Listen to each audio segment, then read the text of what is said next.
In this third lesson on ecosystems, we're going to talk about interactions between living things in ecosystems. This time we're kind of ignoring the abiotic factors and we're focusing on the biotic factors. So most interactions that you can talk about are either something we call symbiosis, and symbiosis means living together. So bio means life and sim means together. And so these are ways that organisms live together in very close association with each other.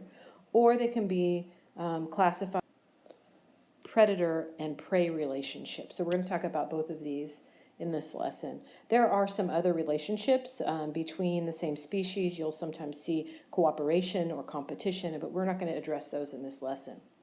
Symbiosis, as I said, is a close permanent relationship between two different types of organisms. So you're going to see symbiosis with two different species rather than two members of the same species. There are three types of symbiosis we're going to talk about: mutualism, commensalism, and then parasitism. In mutualism, both organisms are benefiting from the relationship. So think of a butterfly and a flower. The butterfly, by having the relationship with the flower, it's receiving some food in the form of nectar, which is a sugary liquid that the flower makes. And the flower, in return, is getting pollinated. So it's able to reproduce because of the butterfly. So they live together in close association, and they both receive some kind of benefit for that relationship. Another form of symbiosis is commensalism. Commensalism is when one organism benefits from the relationship, and the other, it's not really helped and it's not really harmed either. It really has no effect on that other organism. Usually in this relationship, the benefit is either shelter, so one organism is providing shelter for the other, or sometimes they ride each other. They're receiving some kind of transportation by being in close association with the other member, the other species. Defense, where one is helping to defend the other one from a predator or something else, or sometimes it's food, so they're hanging around to get some food. An example of this you may have heard of is the remora fish. It's shown here, the smaller fish here, and the shark.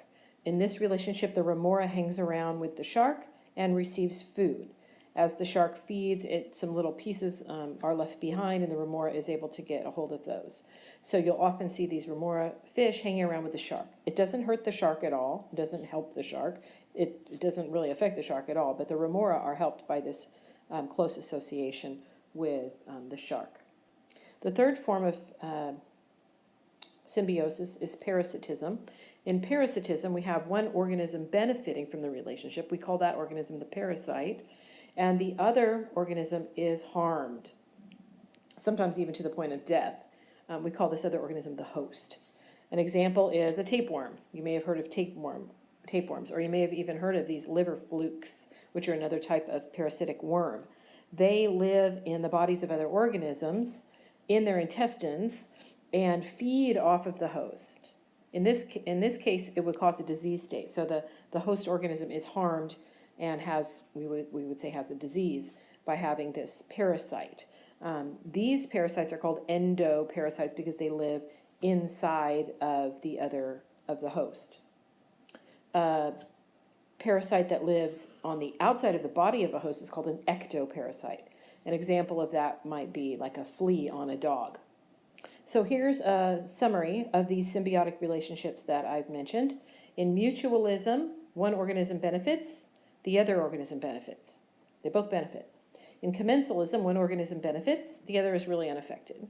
And in parasitism, one organism is benefiting, the other is harmed in the relationship. And finally, in a predatory relationship, we have one organism called the predator, which actually kills and eats the other organism, which is the prey. So this is different from parasitism because it's not one organism eating the other one in parasitism. In this case, the predator is actually eating the flesh of the other organism. Predators and prey have a very complex relationship, which we'll talk about more later, and they evolve together. They also are important in keeping the populations of each at normal levels, and we kind of saw that in the video last week.